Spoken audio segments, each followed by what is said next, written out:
د عوامو کې ډېر هوښیار خلک شته. یو امي سړی و، هغه یو مفتي صاحب تقریر کو او وایي تقریر کې ورته چا ووایي چې دلته کې دا سړی اهل حدیث ناست دی او دی د امام ابو حنیفه رحمت الله علیه مذهب نه مني.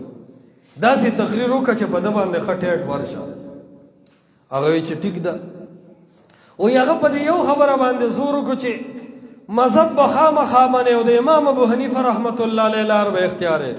وایي چې بیان یې وکړو اهل الحدیث دا عوام چې دي دا د مولانو نه زیات تکړه او دین سره چې د دې څومره کاري دوره ورسره د مولا سړي کار نه دی، ډېر زیات ځان کړي، موبایل هم ګوري، کتاب هم ګوري، تپوس هم کوي، په دې وجه باندې ډېره ذخیره یاده کړي. ما ورته ووایي چې جی د امام ابو حنیفه رحمت الله علیه لار اختیارو.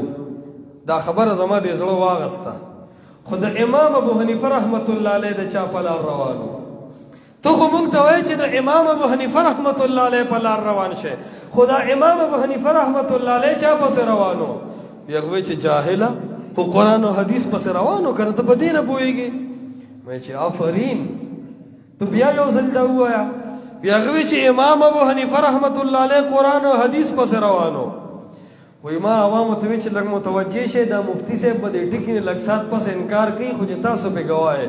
وایي چې جی امام ابو حنیفه رحمت الله علیه چا پسې روانو؟ بیا هغه وایي چې هغه قرآن او حدیث پسې روانو. ما ورته ووایي چې د امام ابو حنیفه رحمت الله علیه منونکي خو به هغه سړي چې هغه قرآن او حدیث پسې روان شي.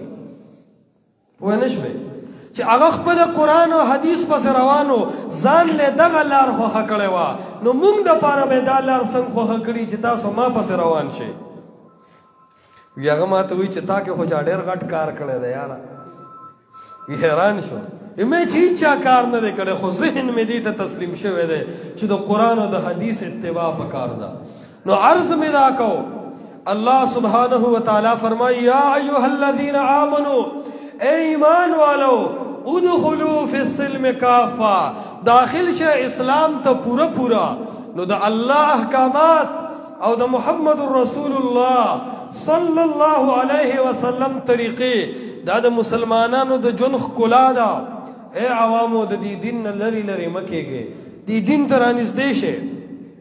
څنګه چې د عالم دا کار ده چې قرآن او حدیث ته به ځان رسوي، څنګه چې د عالم دا ذمهداري ده چې دی به د قرآن او د حدیث نه مسله زده کوي، د عوامو هم دا ذمهداري ده چې کله په یو خبره عمل کوي نو وایي به چې دا خبره الله کړې ده که دا رسول الله صلی الله علیه وسلم کړې ده، چې الله او د الله پیغمبر کړې ده، په سر سترګو یې ومنه. تمامه دنیا د خلاف وي هغه په خپل ځای باندې پرېږده، خو ته د الله او د الله د پیغمبر حکم ومنه. او چې کله الله او د الله رسول نه یې ویلې، صحابه کرامو عمل نه و، هغه که ډېر لوی سړی وي هغه به دین نه وي.